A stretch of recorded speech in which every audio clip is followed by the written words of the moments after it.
The stars had always seemed peaceful from Outpost Vega 7. Doctor stood at the observation window of her laboratory, watching the distant lights twinkle against the endless black.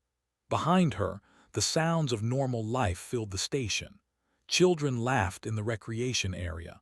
Scientists argued over data. Families prepared for dinner. 3,000 humans called this small moon their home.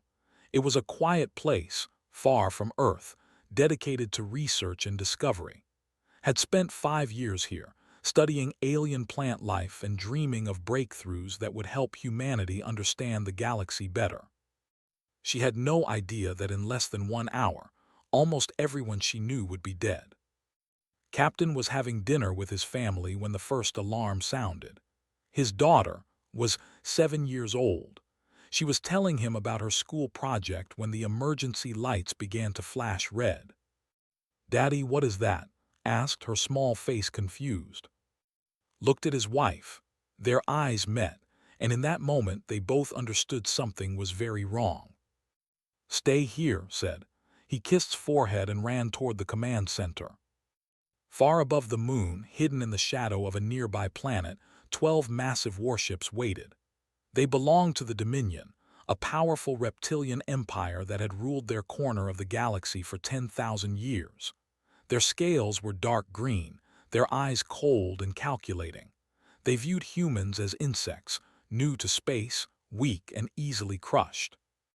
The commander, a battle-hardened warrior named, looked at his tactical display with satisfaction. The human station had no military defenses worth mentioning. A few patrol ships, some basic shields, nothing that could stop his fleet. "Open communication to the station," ordered. His message was short and cold. "Human settlement, you occupy territory, leave within 1 hour or face destruction."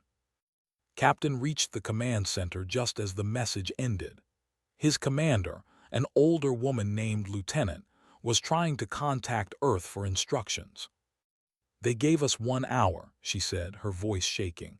"We cannot evacuate 3,000 people in 1 hour. We don't have enough ships." Looked at the tactical screen. 12 warships against their 3 patrol vessels. It was not a fight. It was an execution waiting to happen. "Contact the Galactic Assembly," said. "This is a neutral research station. We have done nothing wrong. They cannot do this." But they did not care about rules. They did not care about the Galactic Assembly. They had decided that humanity needed to learn a lesson about power. Waited exactly 37 minutes. Then he gave the order. "Fire!" Doctor felt the first explosion shake the station like an earthquake.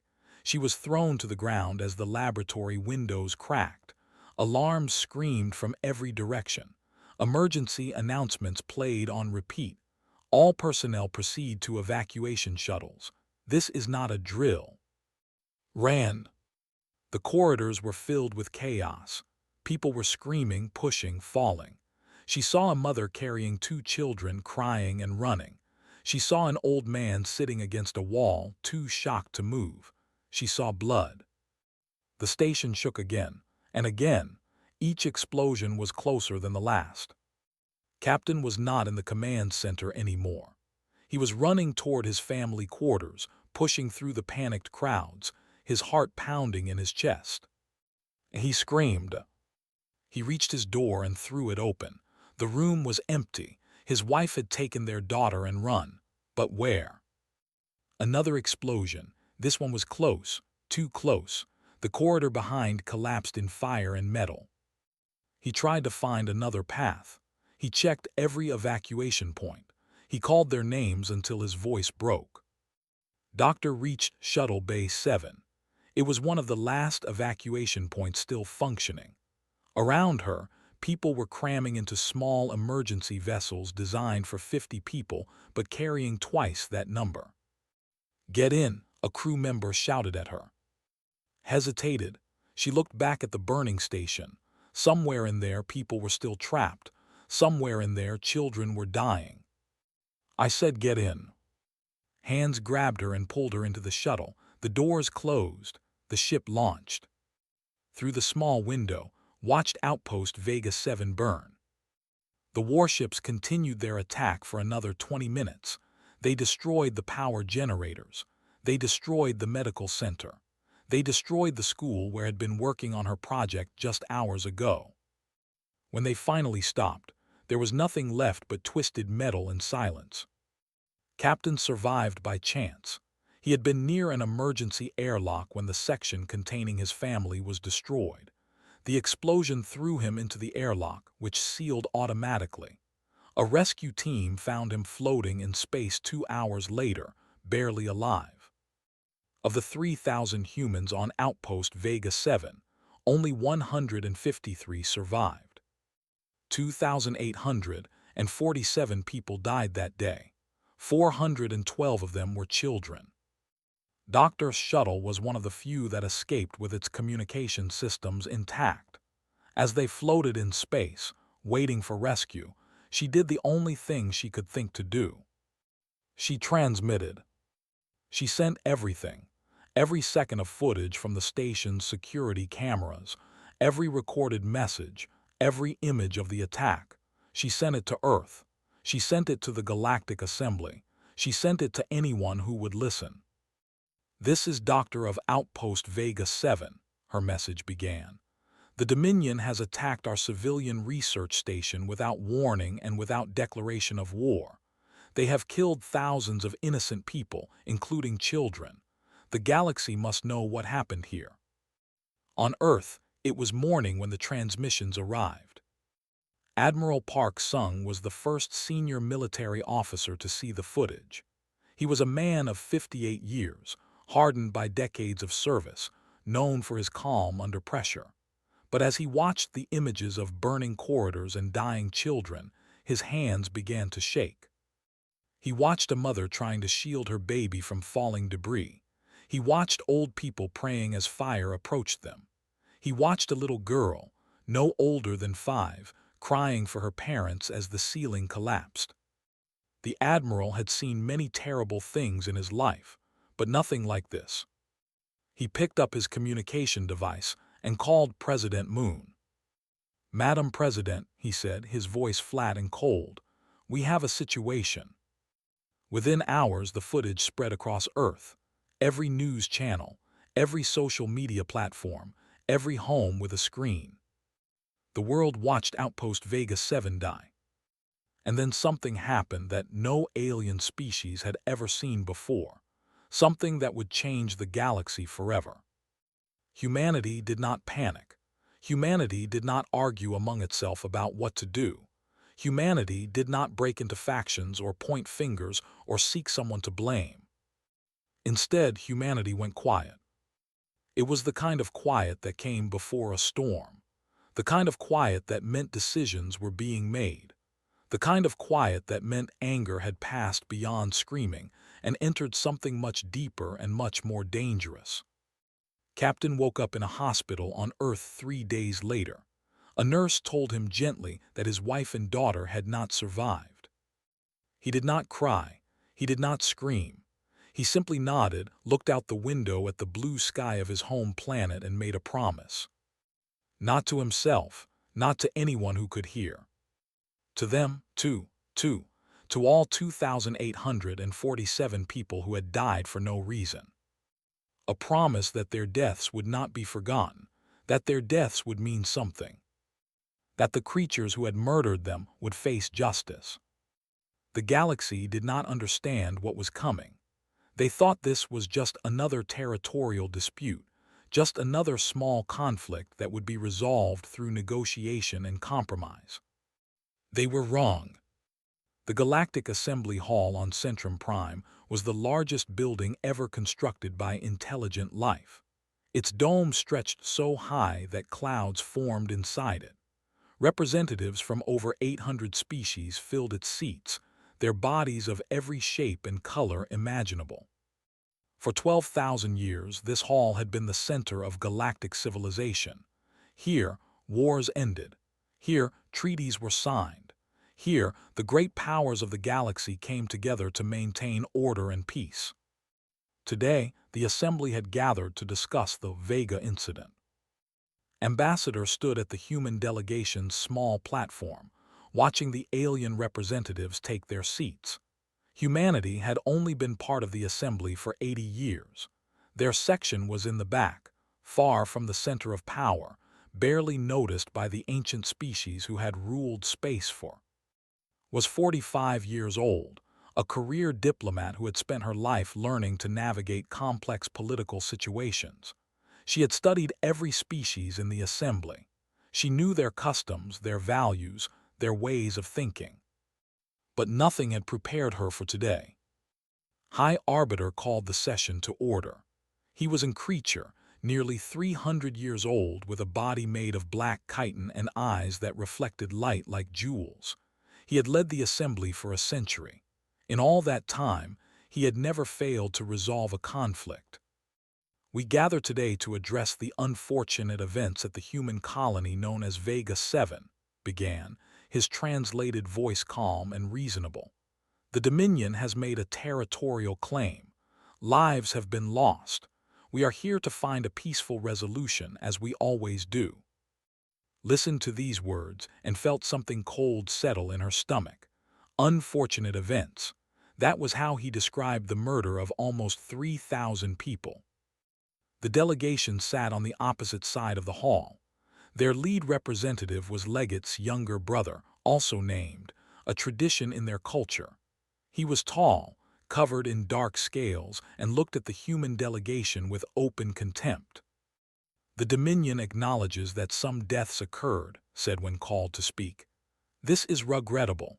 However, the humans were occupying space that belongs to us by ancient right. They were warned. They did not leave. The responsibility is theirs. Wanted to scream. Some deaths occurred. Regrettable. As if they were talking about a minor accident, not the deliberate killing of children. But she stayed silent. She had received instructions from Earth. Listen, observe, report. Do not commit to anything without approval. Counselor of the approach during the first recess. They were an empathic species, tall and slender with pale blue skin. They could sense emotions and looked genuinely confused. Ambassador said quietly, I sense great distress from you. I do not understand. This is a standard territorial dispute. The assembly will find a fair compromise. Why are your people so upset? Stared at her. A fair compromise. They murdered 3,000 civilians. They killed 400 children. Tilted her head. Yes, this is sad. Deaths in territorial disputes are always sad, but this is how such things are resolved. One side demonstrates strength. The other side recognizes reality. Then we negotiate. You think killing children is acceptable? Confusion deepened. Acceptable, I would not use that word, but it is. Normal. It has happened many times in galactic history. That will offer compensation. Your people will receive new territory elsewhere. Balance will be restored. Realized something terrible in that moment. Was not cruel. She was not evil. She genuinely did not understand why humans were so disturbed. Because in the galaxy, this was normal. Massacres had happened hundreds of times over thousands of years. Species killed each other's civilians to make political points. Then they negotiated. Then they moved on. It was ugly, but it was how things worked. To the galaxy, human outrage was not moral clarity. It was childish naivety. The session resumed. High Arbiter presented what he called precedent. He showed records of similar incidents throughout history. A species called the had once destroyed an entire colony of the 12,000 dead. They negotiated. A species called the had poisoned the atmosphere of a rival's planet. 2 million dead. They negotiated. In every case, concluded, reasonable beings found reasonable solutions. We do not expect the humans and to be different. Legate stood to present his offer. The Dominion is generous, he said, his reptilian voice dripping with false kindness. We originally claimed the entire Vega system. However, in the spirit of peace, we will accept only 60%. The humans may keep the remaining territory. We will also issue a formal statement of regret for the lives lost." He paused, looking directly at the human delegation. "We believe this is more than fair, considering that we could simply take everything by force." His hands tightened into fists beneath her desk. Other species approached her during the second recess. They came from all corners of the galaxy, and they all said the same thing. "Accept the offer." "They are powerful," warned a delegate from a species of gas beings. "Your people are new and weak. Pride is expensive." "Think of your children," said another, a creature with too many eyes. "If you refuse, more will die. Is pride worth their lives?" "This is how the galaxy works," said a third. "You cannot change it. No one can." Listen to all of them. She nodded politely. She said nothing. But inside, she was thinking about the footage from Vega 7. She was thinking about the mother shielding her baby. She was thinking about the little girl crying for her parents. She was thinking about what kind of galaxy accepted this as normal. That night, contacted Earth through a secure channel. She spoke with President Moon directly, describing everything that had happened. "They expect us to negotiate," said. "They expect us to accept their offer and move on. They think we are foolish for being upset." President Moon was quiet for a long moment. "What do you think, Ambassador?" Closed her eyes. "I think the galaxy has forgotten something that humans know in their bones.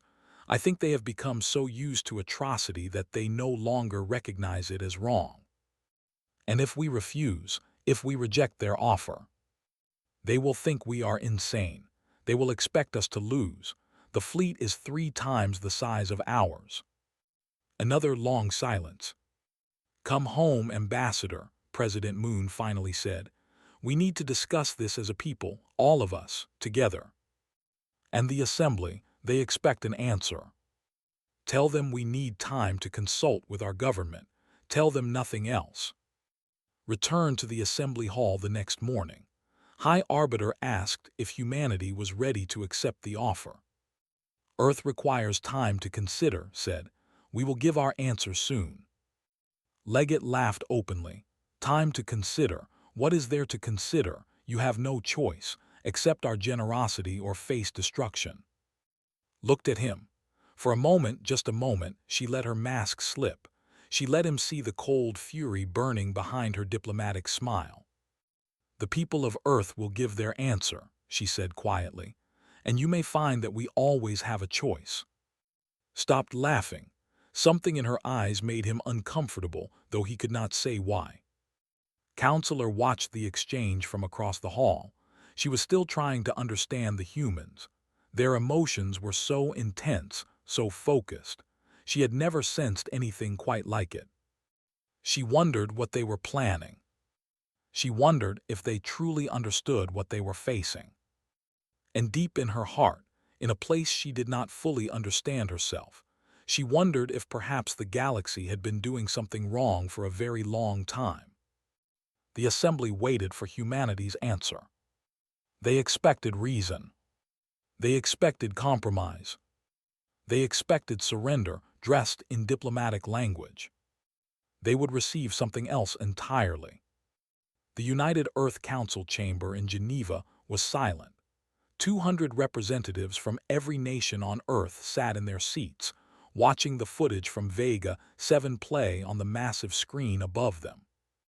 They had all seen it before. They had all watched it dozens of times. But President Moon had ordered it played again, one more time before the vote. Because this vote would change everything. General Shin stood at the military briefing podium, his face grim. He was a practical man, a strategist who dealt in numbers and probabilities, not emotions. "The facts are simple," he said. "The Dominion has approximately 600 warships. We have 200. Their technology is older, but their numbers give them an overwhelming advantage. If we go to war, standard military projections give us a 17% chance of survival." The chamber murmured, 17%, those were not good odds. "However," General Shin continued, If we accept their offer, we lose the Vega system. We also send a message to every species in the galaxy that humanity can be bullied, threatened, and murdered without consequence. President Moon sat in the center of the chamber, listening carefully. She was 52 years old, a former human rights lawyer who had spent her career fighting for those who could not fight for themselves. She had never imagined that career would lead her here, to the hardest decision any human leader had ever faced. "We have heard from the military," she said. "Now let us hear from someone else." The doors opened, and Captain walked into the chamber. He moved slowly. His body was still healing from his injuries. His face was thin and pale, his eyes carrying a weight that made people look away. He reached the speaking platform and stood there for a moment, saying nothing. Then he activated a small, holographic projector. An image appeared in the air above him. A little girl with dark hair and bright eyes, wearing a purple dress. She was smiling at the camera, holding up a drawing she had made. "This is my daughter," said. His voice was quiet but clear. Her name was, she was 7 years old. She wanted to be a scientist like Doctor. She loved the stars. He changed the image. Now it showed at her school on Vega 7, surrounded by other children laughing. She was in this classroom when they attacked. The room took a direct hit. There was nothing left. The chamber was completely silent. Changed the image again. This time it showed the burning station, explosions tearing through it, emergency signals flashing. 2,847 people died, said. 412 of them were children. My daughter was one of them. My wife was another. He turned off the projector and looked directly at the assembled leaders. The galaxy tells us this is normal. The galaxy tells us to accept compensation and move on. The galaxy tells us that fighting back would be foolish, that we would lose, that more would die. His voice grew stronger. But I am not here to talk about what is smart. I am here to ask you a simple question. What kind of people are we? What kind of people do we want to be? He paused. If we accept this offer, we tell the galaxy that human lives are cheap. We tell them that our children can be murdered, and we will simply negotiate for a better deal. We tell them that justice does not matter to us, only survival. He shook his head slowly. I do not want to survive in a galaxy where that is true. I would rather die fighting for something than live accepting nothing. Stepped back from the podium. He had said what he came to say. President Moon rose from her seat. "Captain speaks for many of us," she said. "I have read the messages from our citizens, millions of them. They are not calling for peace. They are not calling for compromise. They are calling for something else." She walked to the center of the chamber. Throughout our history, humanity has faced this choice again and again. Accept injustice and survive, or fight it and risk everything. We have not always chosen well. We have made terrible mistakes. We have committed our own atrocities. Her voice grew firm. But we have also learned. We have learned that some things cannot be negotiated. Some things cannot be compromised. Some things must be fought, no matter the cost. She looked around the chamber.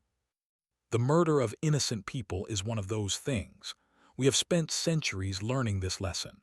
We have written it into our laws, our values, our very souls. And now the galaxy asks us to forget it, to go back to a time when the strong could do whatever they wanted to the weak. She shook her head. I will not do that. I cannot do that. And I do not believe the people of Earth want me to. She called for the vote. One by one, the representatives stood to declare their position. North America, South America, Europe, Africa, Asia, Australia, every nation, every region. The vote was unanimous. Earth would not accept the offer. Earth would not negotiate for the lives of murdered children. Earth would respond as if an act of war had been committed. Because it had. Ambassador received the news while waiting in her quarters on Centrum Prime. She read the message 3 times, then closed her eyes and took a deep breath. She knew what she had to do. The next day, she returned to the Galactic Assembly Hall. Every seat was filled. Every species was watching. They expected the small, weak humans to finally accept reality. Walked to the speaking platform. She looked out at the assembled aliens, the ancient species, the powerful empires, the creatures who had ruled the stars for before humans even learned to make fire. And she was not afraid. The people of Earth have reached a decision, she began. We have consulted with our citizens. We have debated. We have considered every option. She paused. And we have a message for the Dominion and for this assembly. The chamber was silent. We do not negotiate with murderers. Shocked murmurs spread through the hall. We do not bargain over the bodies of our children. We do not accept compensation for atrocity. We do not move on from injustice as if it were simply a business transaction. Her voice grew stronger. The Dominion attacked a civilian research station without warning. They killed 2,847 innocent people. They killed 412 children. This was not a territorial dispute. This was mass murder. She looked directly at Leggett, who stared back with wide, disbelieving eyes. Humanity declares that a state of war exists between Earth and the Dominion. We will not rest until those responsible for the Vega 7 massacre face justice. We will not rest until the galaxy understands that innocent lives are not bargaining chips. The chamber erupted in noise. Delegates shouted in dozens of languages. Some laughed. Some seemed confused. Some looked frightened without understanding why. High Arbiter banged his staff for order. Ambassador, he said, his voice strained, you must understand what you are saying. The fleet is 3 times the size of yours. You cannot win this war. Smiled, it was not a happy smile. Perhaps not, she said, but that is not the point. The point is that some things are worth fighting for even if you lose. Some things are worth dying for. She turned to address the entire assembly. To any species who finds this unreasonable, we have one thing to say. We hope you never learn why we feel this way. We hope you never have to watch your children die and be told to negotiate. We hope you never understand the fire that burns in human hearts today. She stepped back from the platform. This session is concluded. Humanity has given its answer.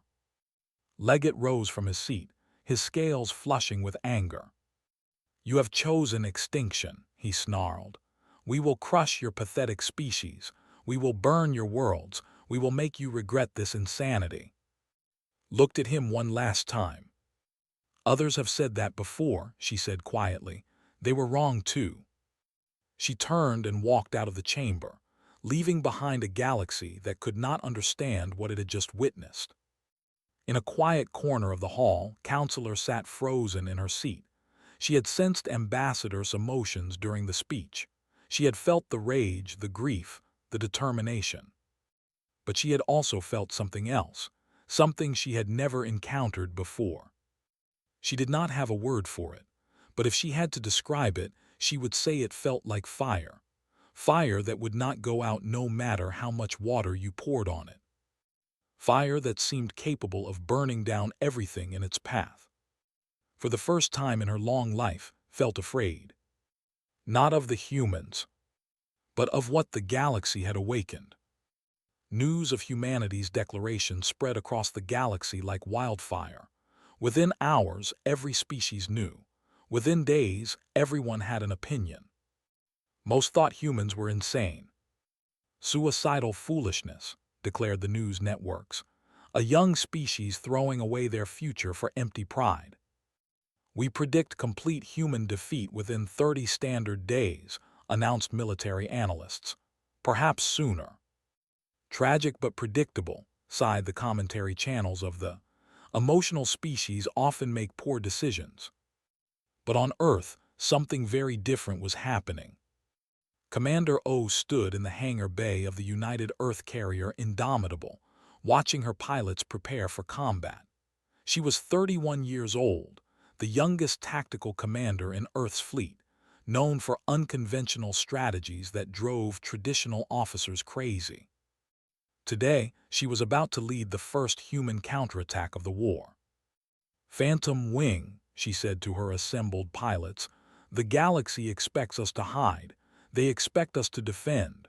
They expect us to wait for them to come to us and crush us." She smiled grimly. "We are going to do the opposite." Her plan was simple and insane. While the main fleet gathered for their assault on human space, their supply lines were protected by only a handful of ships, intended to hit those supply lines hard and fast, then vanish before the enemy could respond. "We are not going to win this war by fighting fair," she said. "We are going to win by fighting smart, by fighting dirty, by making them afraid of every shadow." Her pilots cheered. The attack came 3 days later. 12 stealth fighters, moving through space so carefully that sensors never detected them. They reached the supply convoy at dawn, or what passed for dawn in deep space. In 17 minutes, they destroyed 6 supply ships, 2 escort vessels, and a fuel depot that they had spent months building. Then they vanished, and her pilots returned to base without losing a single ship. The commanders were left staring at burning wreckage, trying to understand what had happened. It was the first of many such attacks. On the other side of the galaxy, Elder sat in his ancient library, surrounded by records and data crystals that contained the history of 1,000 species. He was a scholar, old beyond measure, dedicated to understanding the patterns of civilizations. And he was worried. Had studied humans since they first joined the Galactic Assembly. He found them fascinating, so young, so emotional, so different from the calculating species that dominated galactic politics. Now he studied them with growing concern. He pulled up records of human history, wars they had fought, enemies they had faced, situations where they had been outnumbered and expected to lose. The pattern was disturbing. Humans had faced extinction-level threats many times throughout their history. Invasions, plagues, wars against enemies that should have crushed them, and again something strange happened. They did not break. Watched recordings of human soldiers fighting against impossible odds, refusing to surrender. He read accounts of human cities that continued resisting even after being surrounded and cut off. He studied human psychology, trying to understand what made them different. The answer frightened him. Other species viewed war as a calculation. You fought when you could win. You surrendered when you could not. It was simple mathematics. But humans did not think that way. Humans believed in things beyond calculation. They believed that some fights were worth fighting even if you lost. They believed that death with honor was preferable to survival with shame. And when they were pushed too far, they became something else entirely. Contacted the high command. He tried to explain what he had learned. He warned them that the humans would not behave like other species. He begged them to reconsider their attack. They laughed at him. "Old scholar," the admiral said, "we have conquered dozens of species. We know how to break the will of our enemies. These humans are no different." Close the communication channel inside. They would learn, they always did, but by then it would be too late. Back on Earth, Captain had recovered enough to return to active duty. He requested assignment to the most dangerous unit in the fleet, a special operations team designed for missions with almost no chance of survival. The officer reviewing his application looked at his psychological evaluation with concern. "Captain, this profile suggests you may be seeking to end your life. I cannot approve this assignment if that is your intention." Shook his head. "I do not want to die," he said. "I want to live. I want to live long enough to see justice done. I want to be there when the beings who murdered my family face the consequences of what they did." He leaned forward. "But I am not afraid of death. I have already lost everything that mattered to me. That makes me perfect for missions where fear would get others killed." The officer studied him for a long moment. "Your request is approved." Counselor could not stop thinking about the humans. She had returned to her, but sleep would not come. Every time she closed her eyes, she saw Ambassador's face. She felt the fire of human determination. Finally, she could bear it no longer. She began to research. She studied human history just as Elder had done, but she focused on different things. She looked at how humans treated their dead, how they remembered those who had been killed unjustly, how they pursued justice across generations. What she found amazed her. Humans kept lists of names, lists of victims. They built monuments to the dead. They held ceremonies every year to remember. They created courts that existed specifically to punish those who committed atrocities. They had words for these things: war crimes, crimes against humanity, genocide. They had built entire legal systems around the idea that some acts were so terrible that they could never be forgiven or forgotten. No other species did this. Realized that she was witnessing something extraordinary. Humans did not fight for territory or resources or power. They fought because they believed in something larger than themselves. They fought for an abstract concept that her translators could only render as justice. It was beautiful and terrible at the same time. The war continued. Scouts pushed into human space expecting easy victories. They found something different. Every planet resisted. Every station fought back. Human civilians organized themselves into defense militias. Human engineers turned mining equipment into weapons.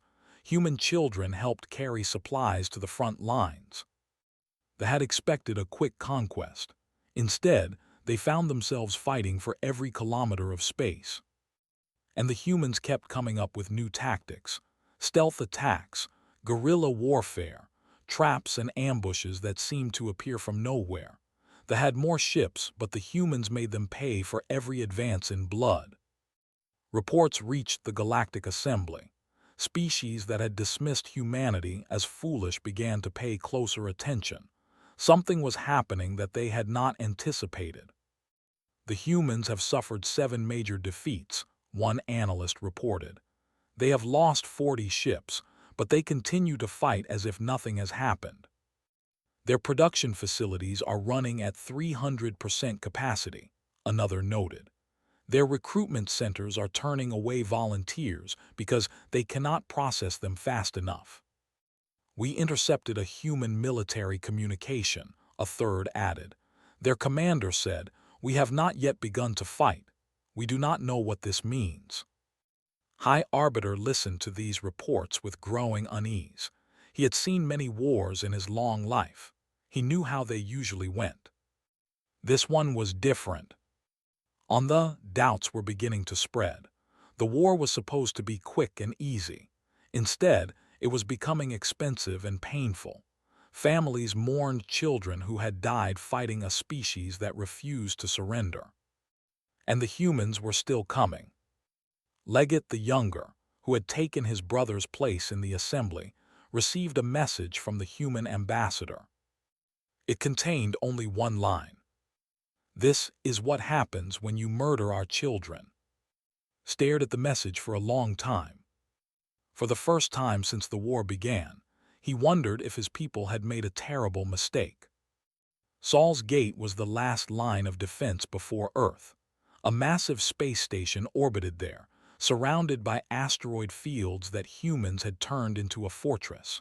If they broke through here, there would be nothing left between them and the human. 600 warships gathered at the edge of the system. It was the largest fleet the Dominion had assembled in centuries, a force designed to crush human resistance once and for all. Admiral Park Sung stood on the bridge of the carrier unconquered, looking at the tactical display.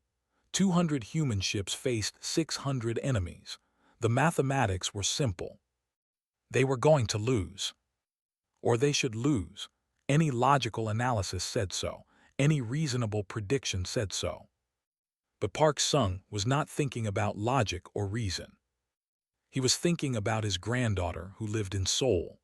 about his daughter who taught at a university in Tokyo, about the 8 billion people on Earth who were counting on him. He was thinking about Vega 7. "All ships," he said into his communication system, "this is Admiral Park. The enemy outnumbers us 3-1. They believe this battle is already won. They believe we will break and run." He paused. "Show them how wrong they are." The battle began at dawn. Ships advanced in a massive wall of metal and firepower, expecting the humans to scatter. Instead, the human fleet held formation, meeting the attack head-on. The first hour was chaos. Ships exploded on both sides. Debris filled space like deadly rain. Communication channels screamed with orders and dying words. The commander, Admiral, watched from his flagship with satisfaction. Yes, the humans were fighting hard. Yes, they were causing damage, but the numbers did not lie. His forces were winning. Then the second wave hit. Commander O had been waiting behind a large asteroid, her phantom wing hidden from enemy sensors. As the focused on the main human fleet, she led 50 stealth fighters in a strike at their rear. They had not expected an attack from behind. Their formation broke. Ships that had been perfectly coordinated suddenly found themselves firing in multiple directions. In the confusion, the human main fleet pushed forward. Ships that should have been retreating instead attacked. Captains who should have been calling for help instead called for more ammunition. They could not understand it. They were winning. They were destroying human ships, but the humans would not stop. Admiral began to feel something unfamiliar. It took him a moment to recognize it. Fear. Captain sat in the pilot seat of a small stealth vessel called Shadow. His mission was simple on paper: penetrate the flagship and destroy its command center. Simple on paper, impossible in practice. The flagship was surrounded by escort ships. Its shields were among the strongest ever built. Its internal security included thousands of soldiers. The chance of success was less than 5%. Did not care about percentages. "Shadow to command," he said, "beginning approach." His ship slipped through the chaos of battle, moving between explosions and debris, hiding behind dying vessels. They were too busy fighting to notice one tiny craft sliding toward their flagship. Thought about his wife as he flew. He thought about her smile, her laugh, the way she hummed while cooking dinner. He thought about the life they had planned together, the children they would have, the home they would build. All gone now, all taken. He thought about her bright eyes, her endless questions, her dream of becoming a scientist. "I'm coming, little one," he whispered. "Not yet, but soon." The flagship grew larger in his. Its shields shimmered blue. Its weapons bristled like the spines of an ancient sea creature. Found the gap. Every ship had one. A tiny weakness in the shield pattern, lasting for only moments at a time. He had studied designs for weeks. He knew where it would appear and when. There. Shadow shot through the gap like an arrow through the eye of a needle. Heard impacts as the outer hull scraped against the flagship's metal skin. Alarms screamed, but he was inside. The internal corridors were maze-like, but had memorized the layout. He pushed deeper into the ship, past shocked soldiers who could not react fast enough, past automated defenses that fired too late. The command center was ahead. Admiral saw the internal alarm and could not believe it. A human ship inside his flagship. Impossible. But the security feeds did not lie. A single vessel was tearing through his ship, heading straight for the heart of his command. "Stop them," he screamed. Too late. Reached the core. The command center was just ahead, protected by a massive blast door. His weapons could not break through. But his ship could. "Shadow to command," he transmitted, knowing this would be his last message. Target reached, initiating final approach. He thought of one more time. "This is for Vega 7, he said. "For my daughter, for all of them, we don't forgive, we don't forget." He pushed the engines to full power. Shadow hit the blast door at maximum speed. The explosion was visible from outside the flagship, a ball of fire that erupted from the center of the ship like a volcano. Admiral died without understanding what had driven this small, seemingly weak species to fight with such terrible determination. The flagship broke apart. Secondary explosions tore through its structure. Escape pods launched in every direction, but most did not make it clear before the main reactor failed. When the light faded, the command ship of the fleet was gone. And so was the coordination that held the enemy together. Without their flagship, the ships fell into chaos. Captains who had been receiving orders suddenly had to make their own decisions. Fleet formations that had been perfectly organized now overlapped and interfered with each other. Admiral Park saw the opportunity and seized it. "All ships," he ordered, "attack now everything we have." The human fleet surged forward. They were still outnumbered, but the enemy was confused and leaderless. For the first time in the battle, the advantage shifted. The fighting lasted another 6 hours. It was brutal and bloody. Human ships died by the dozens, but ships died by the hundreds. When it was over, the fleet had lost 342 ships. The survivors retreated in disorder, fleeing back toward their own territory. The humans had lost 87 ships, thousands of soldiers, many friends. But they had won. Against all odds, against all logic, against everything the galaxy believed possible. They had won. News of the Battle of Saul's Gate spread across the galaxy within hours. Species that had dismissed humans as fools stared at them in disbelief. "How?" asked the analysts who had predicted human defeat. "Impossible," declared the military experts who had calculated victory. "What are they?" whispered the ordinary beings who had never paid attention to the young species from a small planet. On Earth there was no celebration. The victory had cost too much. Families mourned. Cities held memorials. President Moon addressed the world with tears in her eyes, reading the names of those who had died. But there was also something else, something that could not be measured. Pride, determination, the knowledge that when pushed to the edge, humanity had not broken. The fire that Elder had seen in human history, the fire that Counselor had sensed in Ambassador. The galaxy finally understood what it meant. Humans did not fight because they expected to win. They fought because some things were worth fighting for. And that made them more dangerous than any species the galaxy had ever seen.